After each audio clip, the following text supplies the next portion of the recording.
A very good evening. You're watching Big Bang with me, Shruti. It has not been ascertained as yet if the lady was a kleptomaniac, but she is cooling her heels behind bars at the moment. But what makes the story shocking is not the stealing. It is something else. Take a look. Look at this lady. Isn't she beautiful? She is well educated too. She worked in a well-reputed MNC. But if you go by her looks and professional credentials, you are certain to be fooled. We will tell why. 22-year-old Elizabeth, a software professional, was employed in a multinational company. Resident of Govindpur, Elizabeth used to visit her friend Pooja Sharma's house in Hennur. It is learned that Elizabeth would pay a visit once every 3 months and steal jewelry from her house. She made it a point to steal something or the other on every visit. ಹೃದಯದ ಸಂಗತಿ ಅಂದರೆ ಇವತ್ತು ತಾವು ನೋಡಿದಿರಿ Hennur police ಠಾಣೆಯಲ್ಲಿ ಕೆಲವೊಂದು ಪ್ರಕರಣಗಳು ಪತ್ತೆ ಆಗಿದ್ದಾವೆ. ಅದರಲ್ಲಿ ಒಬ್ಬ ಆರೋಪಿ ಬಹಳ ಓದಿ ಬರೆದಂತಕ್ಕಂಥ ಹೆಣ್ಣುಮಗಳು 22-23 ವರ್ಷ ವಯಸ್ಸು. ಅವರ ಪರಿಚಯದವರ ಮನೆಗೆ ಹೋಗಿ ಸರಿಯಾಗಿ ಮಾತನಾಡಿ ಒಂದು ಫ್ರೆಂಡ್ಶಿಪ್ ಮಾಡಿದಂಗೆ ಮಾಡಿ ಅಲ್ಲಿಂದ ಬೆಲೆ ಬಾಳುವ ವಸ್ತುಗಳನ್ನು ತನ್ನ ಪರ್ಸ್ದಲ್ಲಿ ಹಾಕೊಂಡು ಹೋಗ್ತಿದ್ರು. Since the family noticed jewelry missing from the house at regular intervals, Pooja's elder sister Archana filed a complaint with Hennur police station. The police who started an investigation were initially suspicious about their maidservant, but when they came to know that Elizabeth was a frequent visitor to the house, they kept an eye on her movements. Once they were sure that the jewelry theft was the handiwork of Elizabeth, they detained and interrogated her. The software lady could not handle the heat and conceded stealing jewelry from Pooja's house.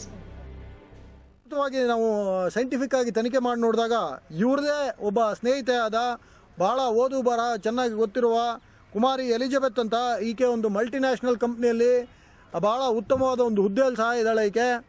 ಈಕೆ ತನ್ನ ಸ್ನೇಹವನ್ನು ದುರುಪಯೋಗಪಡಿಸ್ಕೊಂಡು ಪ್ರತಿ ಸಲ visit ಮಾಡಿದಾಗಲೂ ತನ್ನ ಈ ಒಂದು ಕಳುವಿನ ಚಾಕಚಕ್ಯತೆಯನ್ನು ತೋರಿಸಿ over A period of time ಸುಮಾರು 210 ಗ್ರಾಮು ಬೆಲೆ 210 ಗ್ರಾಮು ಚಿನ್ನದ ಆಭರಣಗಳನ್ನ ದೋಚಿಕೊಂಡು ಹೋಗಿದ್ಲು.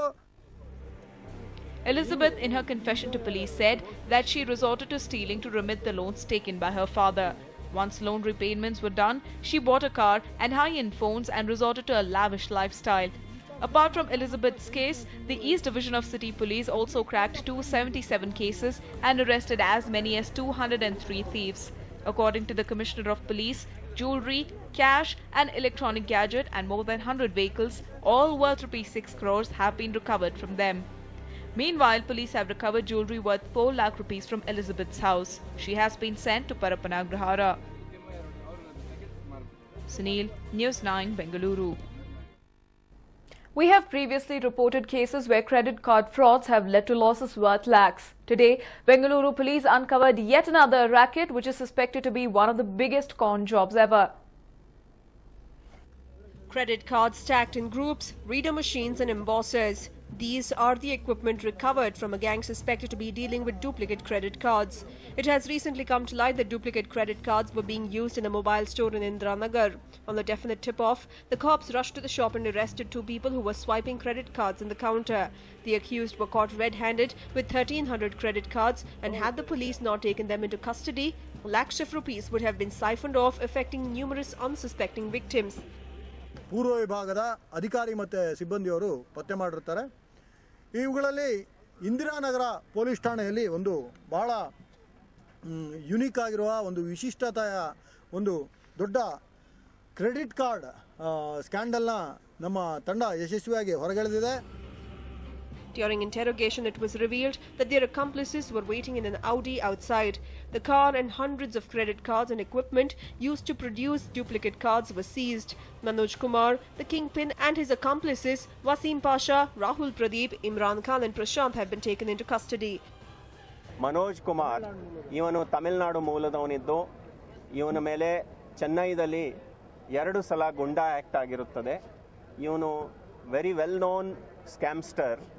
ಈಗಾಗಲೇ ತಾವು ಅಲ್ಲಿ ನೋಡಿರಬಹುದು ಎಂಬಾಸಿಂಗ್ ಮಷೀನ್ಸ್, ಬ್ಲ್ಯಾಂಕ್ ಕಾರ್ಡ್ಸ್ ಮತ್ತು ಕ್ರೆಡಿಟ್ ಕಾರ್ಡ್ ಜೊತೆ ಐಡೆಂಟಿಟಿ ಪ್ರೂಫ್ ಬೇಕು ಅಂತ ಕೇಳಿದಾಗ ಅದನ್ನು ತೋರಿಸಲಿಕ್ಕೆ ಡ್ರೈವಿಂಗ್ ಲೈಸೆನ್ಸ್ಗಳು ಸಹ ತಯಾರು ಮಾಡ್ತಕ್ಕಂಥ ಒಂದು ದೊಡ್ಡ ಕೆಲಸ ಮಾಡಿ ಬಹಳ ಬ್ಯಾಂಕ್ಗಳಿಗೆ ಮೋಸ ಮಾಡಿರುತ್ತಾನೆ. The kingpin Manoj Kumar hails from Chennai and allegedly sourced fake playing cards all the way from Malaysia. The accused then hacked into users' accounts through several websites to obtain credit card details which were used to manufacture duplicates. These cards were tested on the reader machine before being used to swipe in different stores across the city. He's also said to have made fake driver's licenses and Aadhaar cards. The Chennai police have invoked the Gunda Act against Manoj Kumar and several cases have been filed in different states against him. If the Bengaluru police had not uncovered this massive scam, 1,300 credit card holders would have lost lakhs of rupees. A special team has been formed to investigate the matter and a much bigger racket is suspected to be operational. Sunil, News9, Bengaluru. The government has given its nod to implement the Akrama Sakrama scheme. The scheme is expected to rake in revenues that will help cash-starved urban local bodies. But how will this affect you? Let's find out. After a long wait through several governments, the state government has given its green signal for the regularization of unauthorized developments rules 2013, popularly known as Akrama Sakrama. The state government will issue the notification which will enable regularization of building bylaw and land use violations in urban areas. Structures built violating bylaws or structures built without converting land use and structures without clearance from authorities can apply under this scheme and get their property regularized. The details of the notification are slowly trickling in. Violations up to 25% in residential buildings will attract a penalty of 6%. Violations between 25 to 50% in residential buildings will attract a penalty of 8%. Violations up to 12.5% in commercial buildings can be regularized by paying penalty of 20%. Violations up to 12.5% in commercial buildings will attract penalty of 20%. Violations between 20 and 25% in commercial buildings will attract a penalty of 35%. FIR violations up to 25% will attract fine of 6%. FIR violation of up to 50% will attract fine of 8%. Many layouts in Bengaluru are formed on revenue lands without changing the land use status, and the Sakrama scheme will help regularize those as well. Any layout or site formed in revenue land can be regularized by paying penalty. For a plot less than an area of 60 square meter, one can regularize it by paying 40 rupees per square meter in BBMP limits or 30 rupees per square meter in other municipalities and 20 rupees for other areas. For a plot with an area or around 60 to 120 square meter can be regularized by paying 160 rupees per square meter in BBMP limits, 80 rupees per square meter in other municipalities and 50 rupees in other areas.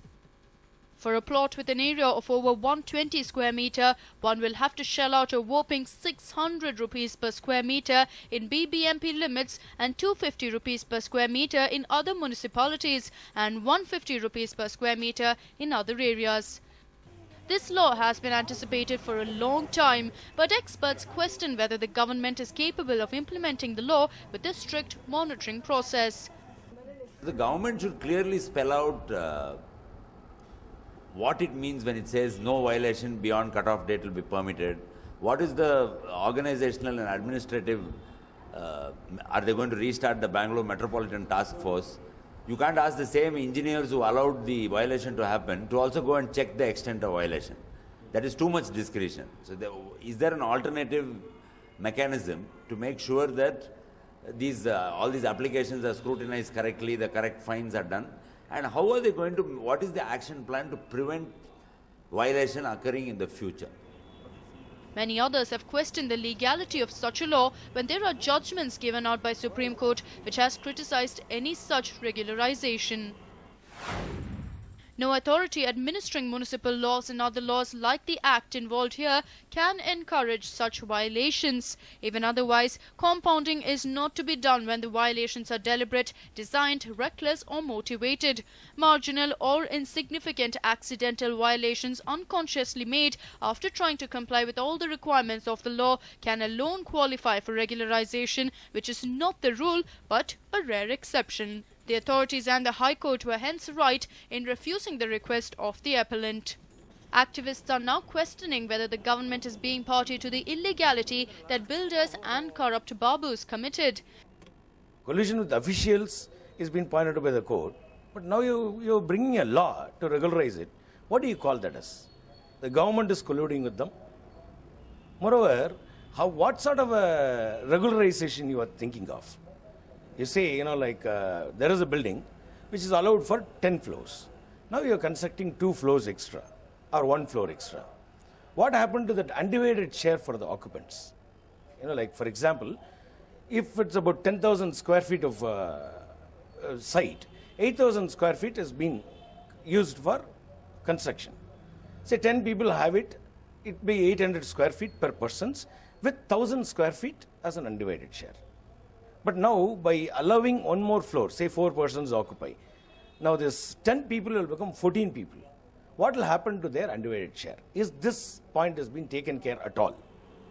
So will the scheme help the common man or will it help the builder mafia in the city? Harish Upadhyay, News 9, Bengaluru.